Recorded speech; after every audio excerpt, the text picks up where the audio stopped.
You're listening to a podcast by Oak Magazine.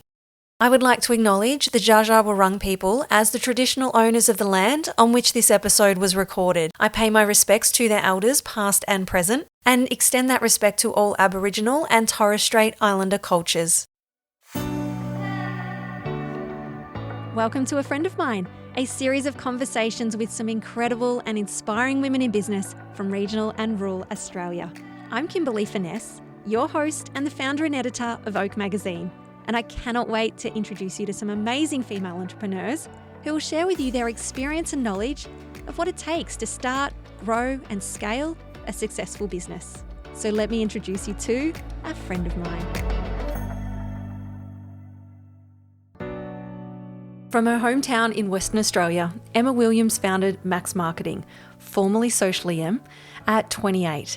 It is now a multi-million-dollar empire powered by a team of more than 30 staff, 40% of whom are based in her home state of WA. It hasn't all been a smooth run to success. Prior to Maxx Marketing, Emma lost her first business, along with a treasured friendship.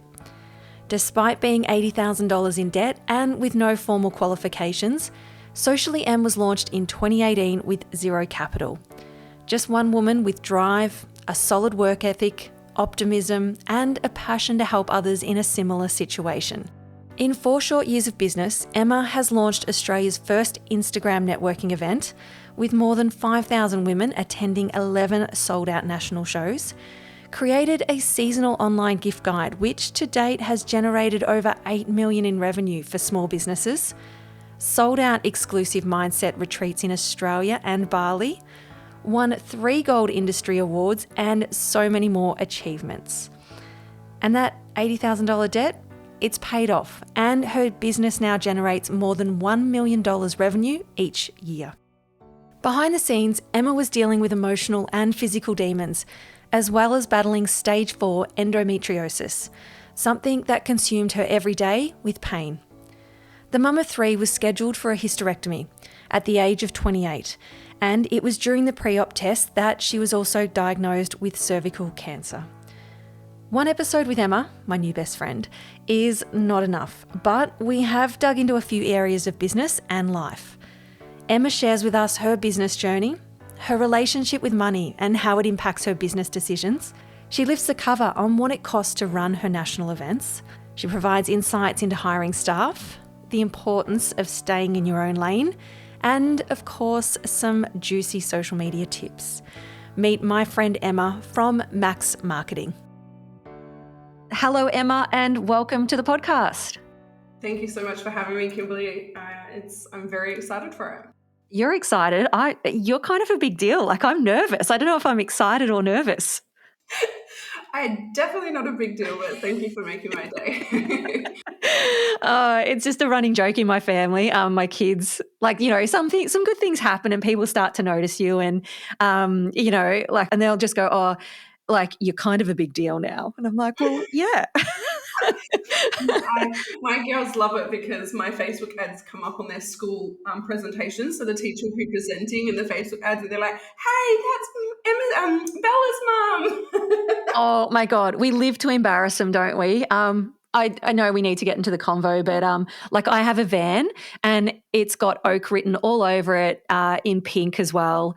And I obviously pick up my littlest whose name's Oak, so she thinks it's cool. She gets picked up in a van with her name on it, whereas the boys, I drop them off at school and you can just see them sort of, their head just goes down ever so slightly, and just walk away quietly, like don't make too much of a commotion or people will recognise. It's not as embarrassing as picking up your teenage daughter in your husband's car that has number plates Papa Willie. We didn't think it through because he gets called Papa and obviously his last name's Williams, and then we put it together and we didn't really click until all these car tooting horns when we put it on. We're like, what? And they're like, yeah, Papa Willie. And we're like, oh my God. No, that wins. Oh my God. How are we going to have a serious conversation after this? Anywho. So we have a mutual friend. I love this. And how's this to say our mutual friend is Samantha Wills, which is pretty bloody incredible, isn't it? not many people can say that, and those that can say it, what an honor. I know. Incredible. You'd call her A-lister. Like, she is, top influencer, but so incredibly down to earth. We were so lucky to have her in Bendigo for an event. It was one of the few events that she held on to when COVID, really put a spanner in her whole bookwork tour. And I'm just so grateful that she, came to our hometown. But are you the same? Did you have an event with her? Yeah, so we had a Perth event, I think it was 2021. And I honestly have never met someone that is so incredible. Like, I had just finished reading her book, and everyone had kept saying to me, Emma, you need to read her book. It's literally your story. You need to read her book. It's literally you. And I was like, okay, yeah. Anyway, I read her story in a day because I did audiobook, and I was like in the shower, I fell asleep listening to it. Like, I had to smash it. It was literally incredible. And then the next day I reached out and was like, you need to be at my show. And she arrived on the Friday and the show was on the Saturday, and she texted me and said, hey Emma, this is Samantha Wills. Can I meet you in the lobby? And like, my heart was like, first of all, how did she get my number? Second of all, oh my God, Samantha Wills is texting me. And then we sat there and we spoke, and she genuinely wanted to hear about me. And then she said, do you mind if I get my hair and makeup done with you tomorrow? And I was like, who is this beautiful woman that takes time to learn about other women? There's just not many beautiful souls like her out there in the world. And it was just such an honor to get to know her story on a deeper level. Yeah, there isn't many that are like her. And do you think that that's also a bit of the country coming through as well, like having grown up in a regional area? You're not from the city as Yeah. such. Like, would you have that in yourself as well, I feel like? Yeah, I mean, I grew up in a country. I didn't move until I was 23. And yes and no, because I feel like country can go sort of two ways. But I think it's also her personality as well. Um, yeah, there's I don't know what it is that makes women do that. I feel like the stigma is getting there.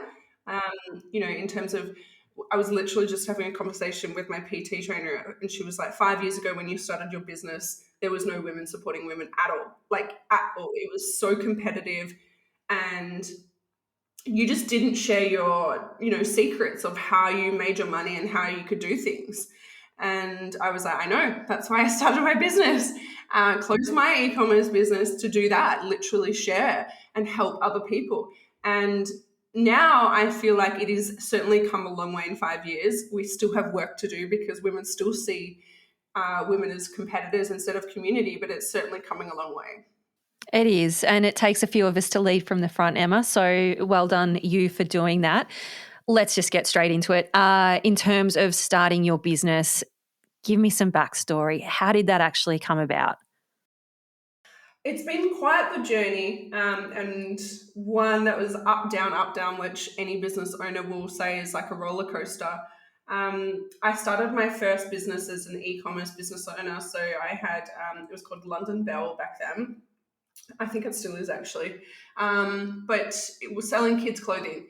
And it was back in the day when Facebook, you could, I don't know if you remember this, Kim, but like you literally just commented on things with your PayPal address and been like, sold. Um, And safely did that as well, not yes. not worrying about whether what was Yeah. going to happen after that. And it was like you had to set your alarm for 7 p.m. because they were going to release it on Facebook, and you had to comment. Oh my God, I'm sounding so old right now. But um, it was so easy. And then Facebook algorithm changed, and Instagram came a thing, and Facebook wanted you to basically pay for results. And so I was literally watching businesses that I had idolized nosedive in front of me. And I was like, I'm not doing this. I'm someone that's not a quitter. And I was like, I'm going to learn absolutely everything there is about algorithms and marketing and social media and emails. And I just threw myself into the deep end. I then got pregnant with my third child unexpectedly and was put on bed rest. And so I sold that business and then started another business, which was like back in the day when brand reps were a thing, and we started as a feature page for brand reps because my daughter had was a baby, and back then if you put a baby on a white background in a cute outfit, you became a brand rat, and it was so popular back then on Instagram. So we started as a feature page, and then what I was discovering that these small business owners that we were tagging, we were starting a conversation in messages, and they were like, we're really struggling, and I was providing advice that was then giving them results. And I was working for as little as $1.50 an hour because it was just something that I am passionate about. And I will always say I would work for free if I could, because it means more to me to help other people than it does like money. Money is never a thing for me. It's how you help someone and leave an impact on their life. The business took off really well. And I then brought in my best friend because I couldn't do it anymore. And that didn't work out very well. And so while my husband was overseas, he was working in Africa. He'd been gone for 6 months. He was quite sick in hospital, and we had a massive falling out. And one thing I would say is, don't go into business with a friend unless you know what their values are. Like I just said, my values isn't money, and sometimes your friends is. So she was money driven, I wasn't. And it clashed. And so I actually walked away from a business that I had run for 4 years. I walked away completely empty-handed. Sure, I could have sold whatever. I walked away completely empty. And I was very broken, this was all at the time that I was also 28, discovering that you can't hide your childhood trauma anymore. So that was like coming out of me. My husband was not there. I was raising 3 kids, lost my best friend, lost my business, lost my purpose, completely broken. And then it was 4 weeks later that my beautiful client, who's now my best friend, said, pick your shit up and fucking start again. And that's what I did. And then what I realized is I can't hide behind a brand anymore. It has to be me and what my values are and what I want to offer. And then came SociallyEm, and then last year rebranded as Maxx Marketing, because I, again, couldn't. SociallyEm within 3 months blew up. It was insane. I couldn't manage it anymore, and I said it was either time for someone, for me to say, I'm closed, my books are closed, or I brought in other women who had the same values and the same passion, and they wanted to help other people, and I taught them my ways, and they brought expertise that I didn't offer into the team, and then evolved Maxx Marketing. And so now we have this most incredible agency of women that have incredible expertise that then now help other small business owners thrive in their business. So that is just an awesome back page blurb with so many little... Sorry, I just fully went on a tangent. So, yeah, everyone that's listening, that's the end of the podcast. Emma just answered all my questions. But you know what? Great back page blurb. And even that then, it makes you want to know more and read more. So if you don't mind, I'm going to pick back through that. Go for it. Probably something that came up for me at an event last week was that maybe your first hire in business should be a therapist, right? Whoa, that's powerful. Don't worry about your accountant or, marketing or a business coach. Get a therapist as soon as you can, because something that you picked up there was, your relationship with money, and that for you, I suppose for other people, that's, extremely highly valuable thing.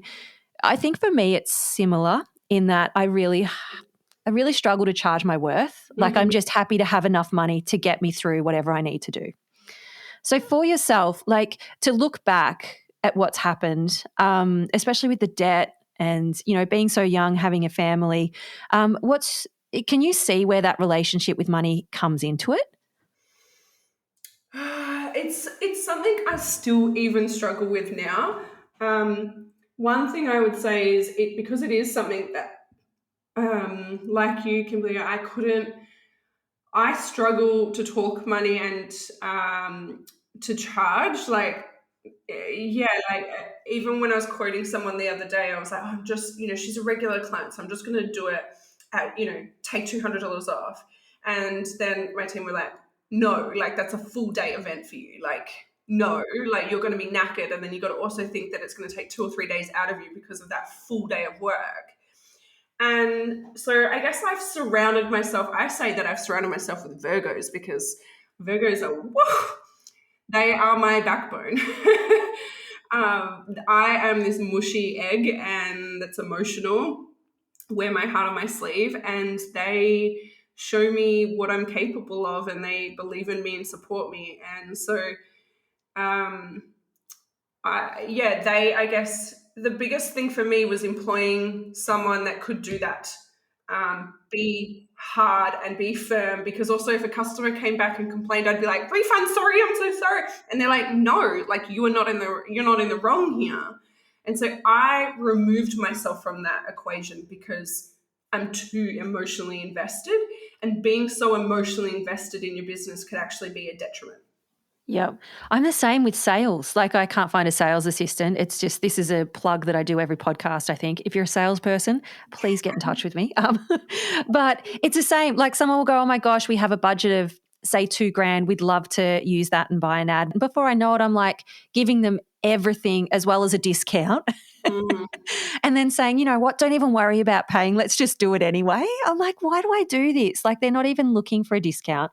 They haven't asked for it. I'm just so, I suppose, my relationship with money growing up and not having a lot, like I'm probably worried that everyone else is in the same situation, which they're obviously not. And at the end of the day, I have to eat more than baked beans at the end of pay week. So, get those people in to buffer it out. Yeah, and similar to you, money was a big thing for us growing up. Like I was working from the age of 11 to pay for my own school supplies. I was scrubbing furniture at a furniture store at 11 years of age, making $4 an hour to pay for my own school shoes and things like that. So, and then meeting my husband, because we didn't have those role models. The first thing we did was at 18 get credit cards and personal loans and max ourselves out, well beyond our means. So money has always been, and I would also say it's the opposite as well. In like if we have a slow quarter, I'm like panicking, I'm losing sleep, I'm like, oh my god, oh my god, oh my god. Whereas like my business operations next week is like, Emma, it's fine. Like this is what business is supposed to be. You can't always be up. It's got to go down as well. It's a roller coaster, but money is something that it stresses me. So I sort of outsource it to people that can make you feel better about it. Yeah. Yep. Now you found yourself in $80,000 worth of debt. I mean, just let your heart stop over that. But you've got yourself out of it because now with your business, you bring in more than $1 million revenue each year, even during that weird 2 years that we've had of COVID, or 3 years, however long it's going on. I don't know. How did you do that? What's the secret? I guess we got ourselves into that position because one, we had kids at 20, and then like not realizing how expensive kids are, and how hard it is. Like credit cards are literally a trap. Like they are a trap. I guess we just I sacrificed long times without my husband. He's done FIFO for 10 years. Wow. So, and like I said, he'd be gone for 6 months at the time, all while I was busting my butt trying to build a business that would bring him home, because he was missing our children, because we, again, didn't have those role models to learn that you shouldn't have that amount of debt when you have children, because then you're dropping a wage because one's going to raise them, etc. I just worked extremely hard, and so did he. And I think I was saying this to somebody else the other day, is when you really want something, Kimberly, you will stop at anything to get it. For me, I was wanting my businesses to work, and I would work day and night. And a lot of people come to me and they're like, oh, we've started this business, but I just don't have time. And I'm like, well, you make time. If you want this to work, you make time. Most, 90% of entrepreneurs fail in the first 5 years. 90%. Are you going to be one of those 90%, or are you going to be one of the 10%? And what differentiates you from that 90 to 10 is someone that doesn't take no for an answer and will find time. For me, I wanted to be a very present mother with my children because I didn't have that growing up. So that was the most important thing for me. So I would be with them during the day when they were sleeping during the day for their lunch naps, and at night, that's when I worked. Yes, the house suffered because it was always a bomb because I was working, but hell, look where it got me now. Oh, I know. I look at your Insta and I'm just like, oh, that looks really lovely. Like really nice. But I love that you also, and I know you will take this the right way. You don't look like you got your shit together at the same time, which, Oh, God, no. is usual when we have, 3+ kids. So, God, no. yeah. I'm a mum taxi now. But it's not just the revenue in terms of your business, which a lot of people will know as SociallyEm, which obviously launched in 2018. You've rebranded to Maxx Marketing.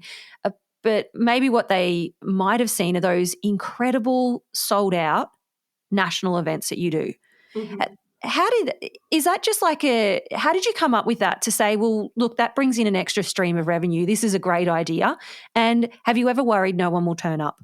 Oh, yes. God, yes. So, I mean, I'm going to be very transparent here. Anyone that tells you an event makes money is lying to you. Back when I started it in 2018, so I had just started SociallyEm. I was 3 months into SociallyEm, and I started my very first in-person workshop in Perth. And that sold very well. And I was like, holy shit, like women really do want to come together. And I was like, there is no Instagram event, I guess you could say. I was like, there's no event that brings women together. So then I was like, well, I'm going to go all in here and I'm going to do 4 capital cities in a week, which don't do, by the way, because it's very exhausting and very stressful. I also had to take a loan to do that, and then it still cost money. So we've ran the events for the last, we did 4 in 2019, 4 in 2020, 2 in 2021, and then last year, just 1 event. And last year's was the first event I made money on. But like, it's literally, I'm talking $3,000. Like, the events cost about $150,000 per event. It's freaking expensive. And so anyone that tells you they make money from events is lying. Like, the idea is to bring my idea, like, again, goes back to the roots. My idea is I want to bring these women together for a night out where they feel so seen and heard and feel like every person in that room knows exactly how hard they're working to achieve their dreams and can have conversations that they can't have with their partners or their school mum friends, etc. And that to me is more special than anything. Yeah, so that's how that started. And while events, it sounds amazing, they're a lot of work and expensive. I hate them. I'm happy to be there and I'm happy to do my MC, my keynote, whatever. But and market it. Absolutely. But in Oh terms of gosh. all the other little bits, I'm useless. Like, I was so lucky with Samantha's event. One of our sponsors sort of gave us one of their staff members to do all the back end, do the Excel spreadsheets. It's Mhm. like, oh my God, this is incredible. This makes it much more, just enjoyable. But I mean, a lot of events are free, right? And I think there's this thing where and I have a thing about this because I do social media workshops, generally through, say, government funded programs. So people aren't paying to go to them. I get that. That's the whole idea of trying to get our content into these, I suppose, these rural communities. But at the same time, it's like a double-edged sword, right? It's setting us up for not paying for quality Mm. knowledge and information. I find there's just this thing where people won't pay to go to an event, and we need to start changing that because, as you said, it costs money to put these on and the value that comes out of it. Like, it's almost a PD for women in business. Yeah.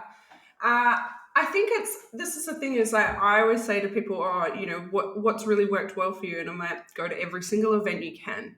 Paid, free, go to every single event.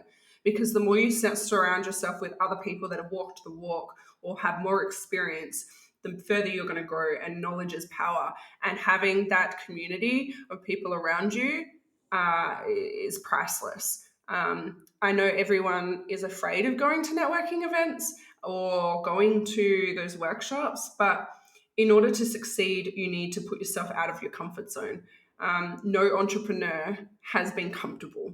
They have had to make themselves uncomfortable to succeed. Yep. And if you are uncomfortable in the events, do what I do every now and then. You just go hide in the toilet for like 5 minutes and try and eat up some time and then breathe and go back out and do it again. Just always have a list of things that you can ask. That's the thing. And, like my biggest thing is when at our events, when someone will come up to me, they're like, hi, I'm blah, blah, blah.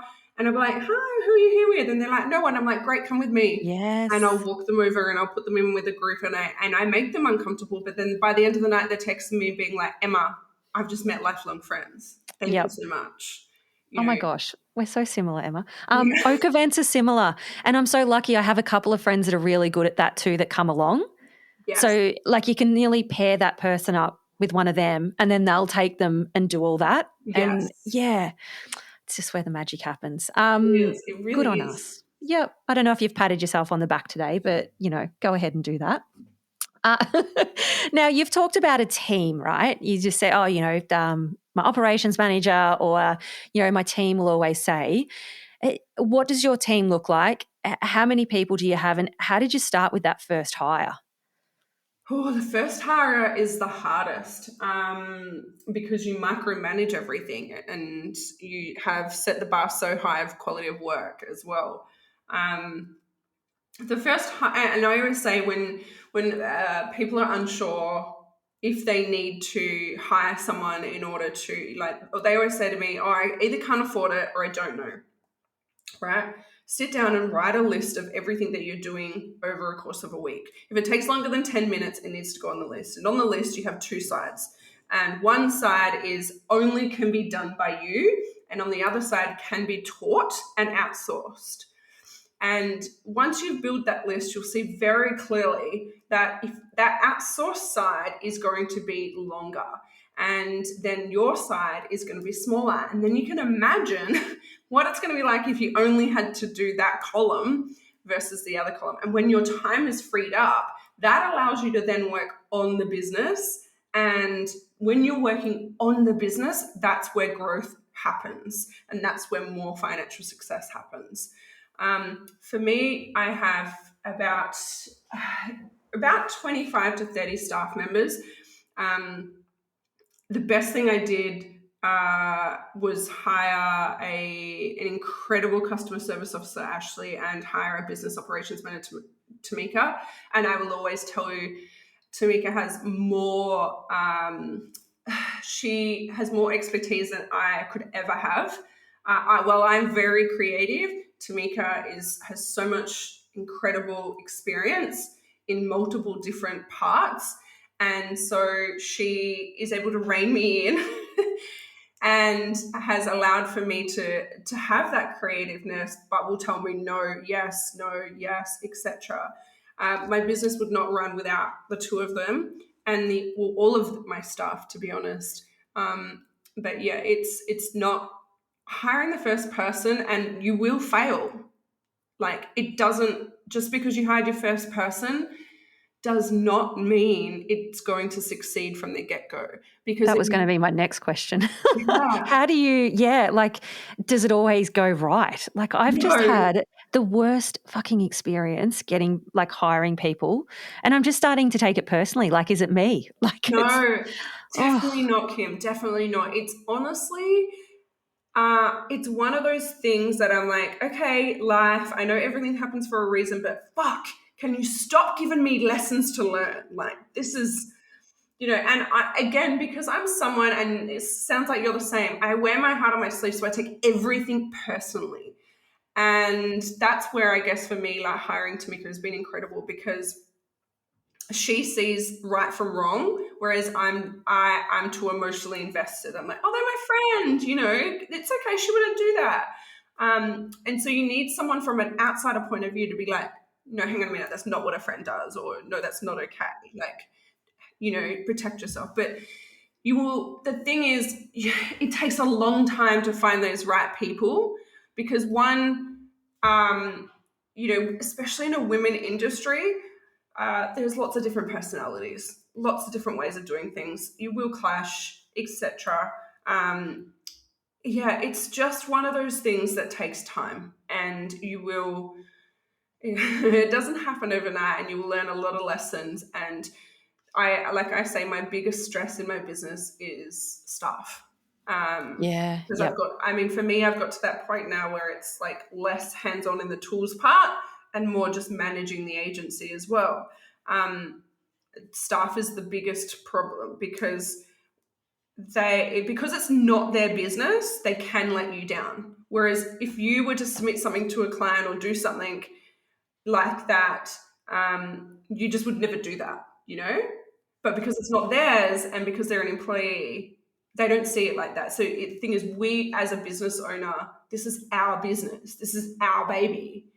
But they don't have that same passion. And finding people with that passion is hard to come by. But my God, when you do, you nurture them and you hold on to them and you value them.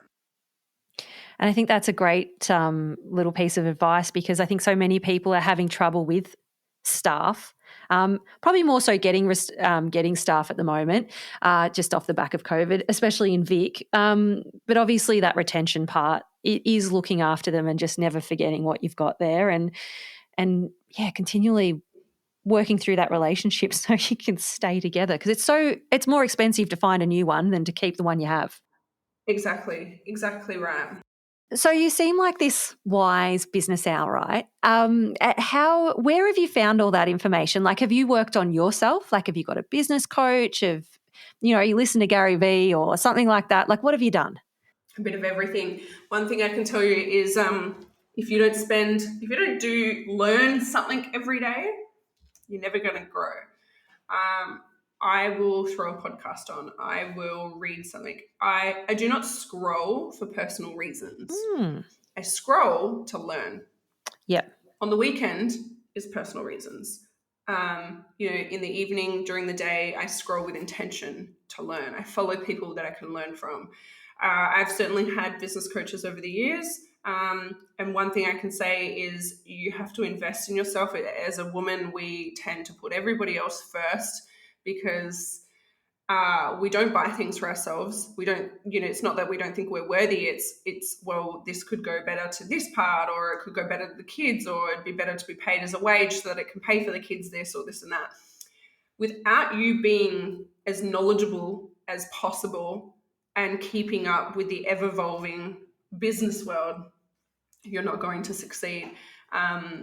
It's learn something new every day. And I cannot tell you, Kim, how incredibly frustrating it is when you're talking to business owners and they're like, oh, my business isn't growing. And I'm like, great, okay, what are you doing to understand this or to do this? And they don't want to invest in coaching, courses, training, downloadables. Like, download a fucking $29 downloadable to learn that particular topic. Yes. Google the fucking answer. YouTube it. Like, come on. Like, stop working on a shoestring budget because that's the result you're going to get. Like, yes. Yeah. Or if you are doing something and it's not working, like if you've said, okay, I'm not getting sales, I'm not getting sales.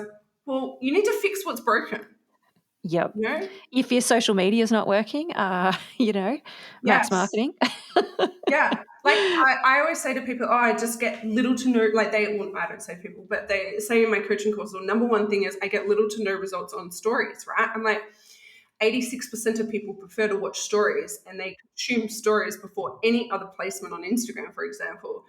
And therefore, if you're not converting, and stories is one of our highest converting platforms.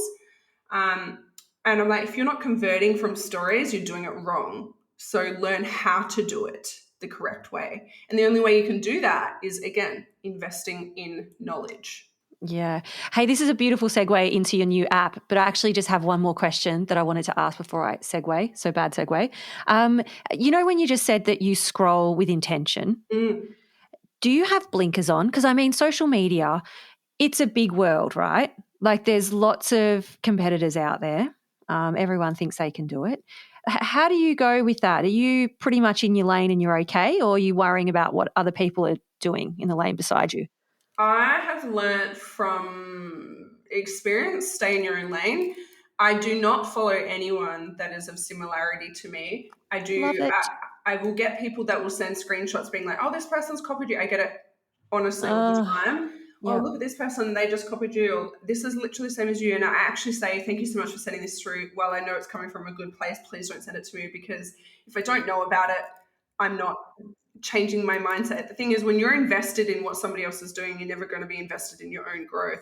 You focus on your lane and constantly achieving your goals and moving that needle forward versus, well, what's she doing today?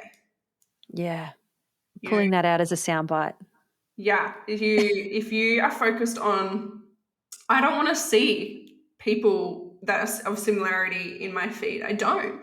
I want to focus on me and what's going to, and so I follow people that have more experience than me and I learn from them. I am probably very similar. I don't follow too many magazines in my feed either. Same thing. I like to keep those blinkers on. And as you said, if you don't know, you don't know. So, can't Exactly. fuck with your head. And then I won't sit there crying, being like, this motherfucker. Yeah, I know.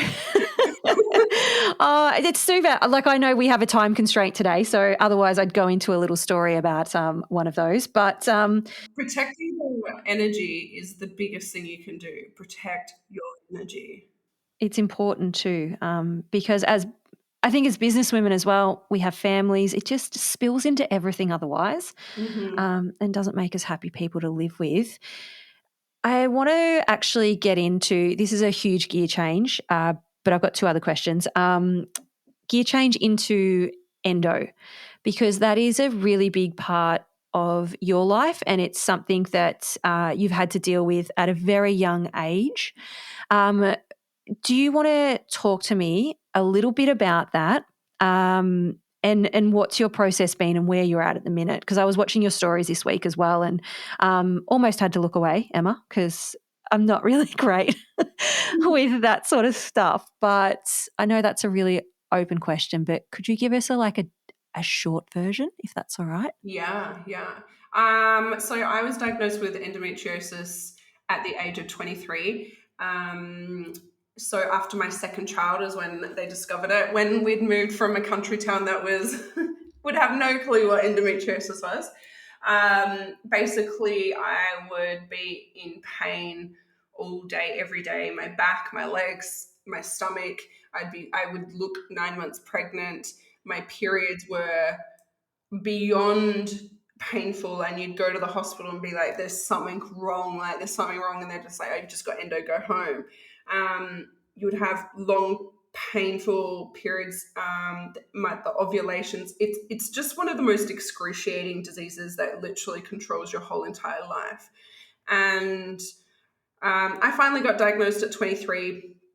And then by 28, I was stage 4, which means that you're completely riddled with. By 28, I had 10 surgeries because, again, I went to gynecologists that were not experienced in the disease. They were just, you go to a GP and you're like, this is wrong, and they send you to a gynecologist that's nearby. And it's not till now that I realize you really specifically need to go to someone that specializes in diseases and not just a generalized gyno, because a generalized gyno will say pill, Mirena, or surgery. Now, I had tried the pill and Mirena, so I had 10 surgeries where they basically burn it all off.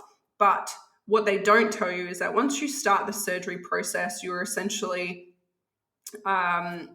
it sets you up for, it grows back quicker and thicker. So by 28, I had finally got to the right specialist, and I was stage 4, which means that it is growing over all of your organs and controlling everything. So I had to have a hysterectomy at 28. I also then had been diagnosed with cervical cancer, so I had to have it anyway. And I was fine for the 3 years post that. But because I kept my ovaries, when you keep your ovaries, it continues to grow continues to grow the endo. And then in the last 2 years, the endo pain had come back and was quite severe. And I had surgery in February where they removed, he was expecting it to take 10 minutes. It took 2 hours. My left ovary was wrapped around my bowel and my bladder. So it got to the point where I couldn't open my bowels for 2 weeks. And you can imagine that's sort of pain on top of the endo pain. And then I go twice a day now. So it goes to show how much it had controlled it. And, he said just on the bowel alone, he had to remove over 12 centimeters worth. It's one of the diseases that is a silent, most painful, depressing diseases that women need to know more about, especially women that are raising young girls. Yeah, absolutely. It's like 1 in 9 are the stats, Yes. isn't it? Yeah, yeah. But like most women don't discover it until they're too late. For example, I had someone pop into my DMs yesterday and she was like, I'm 28, being diagnosed with stage 4, I can't have kids. Mm. Because they go to the doctors, say I've got painful periods or I've got this, and the doctors just go, it's normal to have a painful period, see you later. And they do nothing about it. If I had you for longer, and I'm going to ask Laura if I can have you back again and we can talk a bit more about that, because I think that would be some really good advice, and especially in terms of business as well. Like, how do you manage a business and have endo at the same time? Like, it's just the time you must have to take out. It was hard. Like I would spend, I would say, easily 21 days out of the month on the floor, crying in pain with toddlers at my feet. But I had just got to a point where the pain tolerance was so high. And again, I'm not a quitter, right? Like the business was more to me, like I said, more to me than money. It was more of a passion. And it was, when you have your children, when you leave school, before you leave school, my daughter's 13 this year, and the discussion at school is, what are you doing when you leave school, right? Ugh, So you are pushed into a career because you have to make a decision right there and then. And then it's not as women, it's not until you've had your children that you go, shit, I actually really don't like that. I don't want to go back. So what am I going to do? And for me, it was, well, I don't want to go back. I want to raise my babies as the best mum I could be, because I didn't have that. And so I wanted a career that could leave me home with them and go to all of the kids' sports, etc. So I was just had so much passion to make it possible that I pushed the pain aside. yeah. That is a massive question. What do you want to be when you grow up? And it's one that I'd struggled with. It was someone else that told me, just what I had a skill set in, what I was actually good at. So I'm so lucky for that. And it's something that I try not to ask our kids all the time, although that's just exactly what one of them's done in year 9. They've just done it's called Moresby, and it tells them what they're set up to do. So, looking at their skills and interests and that. And it was a bit of a joke because it come back as a sports person.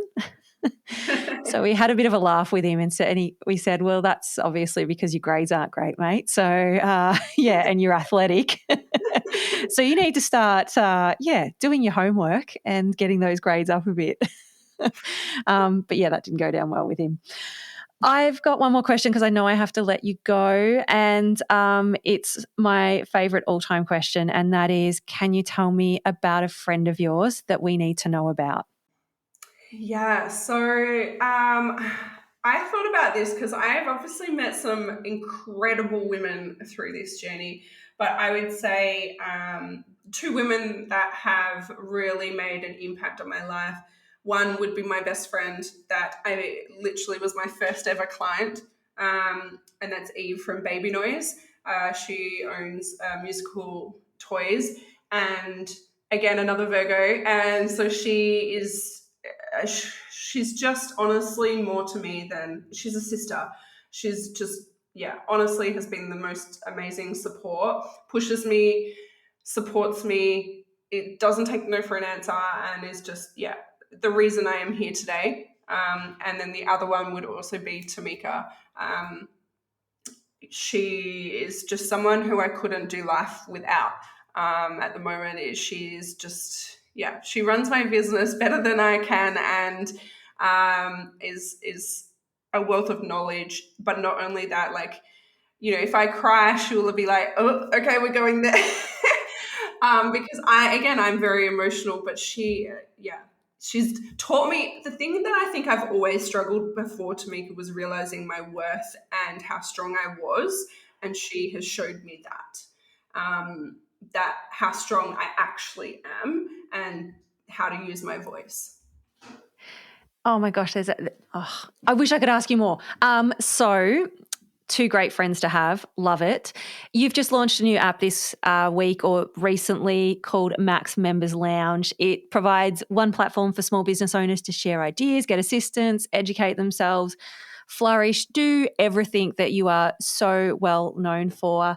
I'm going to put that all in the show notes and we'll do some shout outs on socials. And I'm just going to use that as a little hook to say to our friend Laura, if she could hook us up again and we can have another chat about all things business. But yeah, just to finish, I just want to say you have a very similar quote to me. I was reading just then that one of your favorite quotes is, so everything you need to succeed is inside of you. You just need to listen, trust yourself, and of course, never give up. I have a little quote that sits on my desktop and it's a Crow proverb and it just says, you have everything necessary to be great within you. And I think that's very similar that, we both always find a way to do what we need to do, to find the answer, to upskill ourselves. So for me, that served me really well. And obviously you too, because you're an absolutely big superstar. And as I said, you're kind of a big deal. So I'm just a regular mum doing her bloody best, just like you. I know, but I don't think we realise sometimes just how much that takes, Emma, to do all that. It's actually not something that everyone does. So we're pretty special people. Only because I'm coming off the back of someone telling me that stuff recently, and I think we need to start, stepping into that and going, actually, what I'm doing isn't what everyone does, and I'm good at that, and I need to own that. And even if it is that whole tall poppy syndrome, or wolves and sheeps, just got to step and believe in myself. Yeah, you should. Sorry, it's probably more about me than you. No, that's the thing, is like no one really tells you this thing is, and because you're like me, we give, right? So hearing that feedback is, and it's also hard to take. You're like, oh, don't make it awkward. I know, exactly. And you just thank you. That's all you're supposed to say, isn't it? Thank you. Yes. Thank you for that. Saying thank you to a compliment is freaking hard. So hard. It's two words and it's hard. Well, thank you so very much for being my guest. I truly appreciate it. I know most of our listeners will know who you are and will want to get to know your story more. You have a book in you. I know you're not ready for that book yet. That's obviously lots of chapters that are not finished and, lots of people that are part of our stories that, we've got to protect and we want to look after. And I understand that more than anyone could too as well. So who knows, one day I might be interviewing you as Emma the author. Stay tuned. Stay tuned. Thank you. Thanks, Kim. Now, before you take off with all that inspiration and knowledge, we'd love for you to leave a review on our podcast so that we can continue to amplify women's voices in the media. And if you have any questions, we'd like to celebrate a win, you can always connect with us on Facebook and Instagram at Oak Magazine AU. I'm so glad we've met and that now you know a friend of mine.